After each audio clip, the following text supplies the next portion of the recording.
Everyone, कैसे हो आप सब लोग। आई होप सो आप लोग बहुत अच्छे होंगे। दोस्तों, जैसा कि मैं आप लोगों के सामने कुछ ना कुछ नई नई बातें लेकर आती रहती हूँ और कोई ना कोई नए नए टॉपिक मेरे पास होते हैं आप लोगों को बताने के लिए।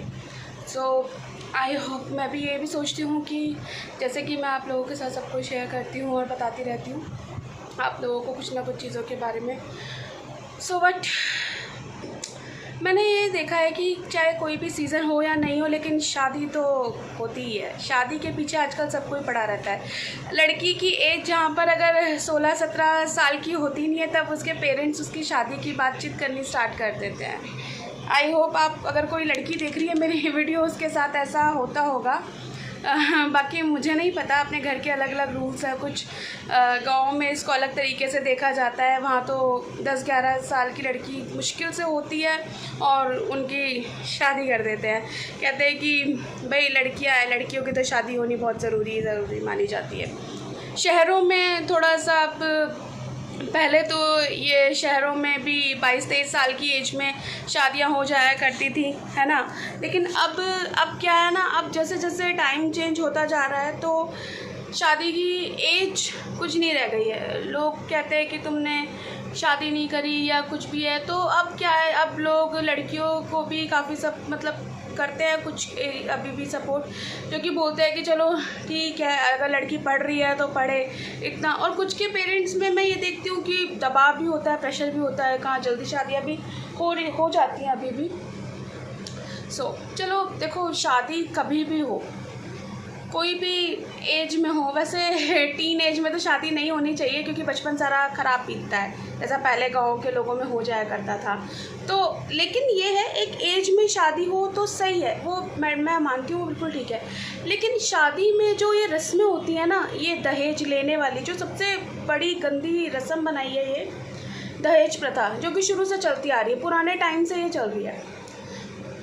तो इसको ख़त्म करना चाहिए मेरे ख्याल से। कुछ चीज़ें शादी में जो बहुत बेकार होती है, एक तो सबसे बड़ी बात यह है कि चाहे कोई सी भी मैरिज हो, मैं मैरिज वाली वीडियो जो है वो अगले मैं डिस्क्राइब करूँगी, लव और अरेंज मैरिज क्या है, जो भी है, ठीक है। लेकिन अभी मैं फ़िलहाल ये बता रही हूँ कि चाहे कोई सी भी मैरिज हो, लव हो या अरेंज हो, लड़के वाले ये सोचते हैं कि हम बारात लेट ही लेके आएंगे।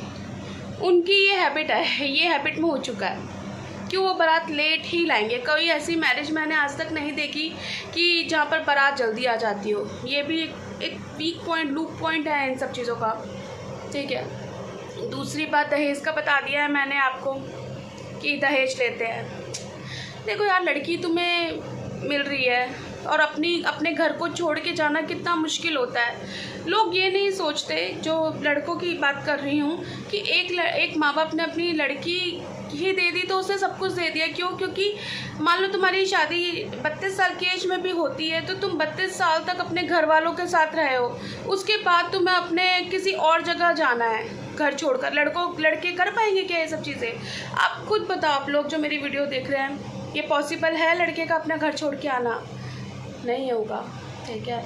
और दूसरी बात ये है कि जिसने अपनी लड़की दे दी उसने तो सब कुछ दे दिया ना फिर तो, और उसको उनके माहौल के हिसाब से ढलना, ये कितना मुश्किल होता है लड़की के लिए, चाहे कोई सी भी मैरिज हो। It's very difficult. ये सब कहने की बातें हैं कि नहीं ये इजी होता है, लेकिन ये कुछ इजी नहीं होता। जिसके ऊपर बीतती है उसी को ही पता लगता है, फिर भी लड़की को ही सुनने में मिलता है। सो गाइज़, ये रूल्स नहीं होने चाहिए। एक तो दहेज को हटाना चाहिए मेरे ख्याल से।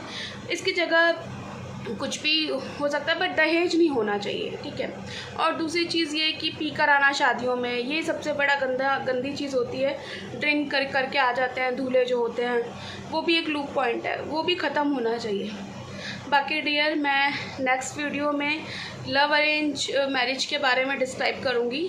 आगे कंटिन्यू करेंगे इस वीडियो को। अभी तक के लिए इतना ही है। खुश रहो, मस्त रहो, स्वस्थ रहो और मेरी वीडियोस को लाइक करते रहो। जिसने भी मेरा चैनल सब्सक्राइब नहीं किया है, सो प्लीज़ यार, I am really need your love and support. So bye, take care.